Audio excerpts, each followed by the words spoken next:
ଏବେ ଆମେ ଯାହା ଆମର ହେଲା ମୂଳ ଯେ ହଉଛି ଏଲାକିନା ଆମ ପରିବେଶଟାକେ ଭଲସେ ରଖମା ସ୍ୱଚ୍ଛ ଆଉ ସୁନ୍ଦର ପରିବେଶ କରିକି ରଖମା ତା ଲାଗି सोनपुर ब्लॉक हलियापाली उच्च प्राथमिक विद्यालय वन महोत्सव सप्ताह पालन अवसर में वृक्षरोपण कार्यक्रम अनुष्ठित हो जाइछि। प्रधान शिक्षक लोकनाथ दास को अध्यक्षतार आयोजित कार्यक्रम में मुख्य अतिथि भावे अतिरिक्त गोष्ठी शिक्षा अधिकारी फकीर चरण भोई, वनपाल कविता पात्र, रतनलाल बढ़ई, वनरक्षी बलराम नायक, स्कूल परिचालना कमिटी सभापति बुद्धदेव कांड, समाजसेवी महादेव बगर्ती प्रमुख जोगदे वृक्षरोपण कार्यक्रम शुभारंभ करथिले।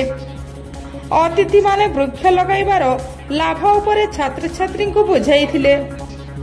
कार्यक्रम परिचालना रे शिक्षयित्री विश्वविभूषिता पंडा, लिपिनारायणी प्रधान, शिक्षक श्याम सुंदर पात्र, प्रभात कुमार बेहेरा, खतुसुना समेत अतिथि शिक्षक शिक्षयित्री माने सहयोग करथिले।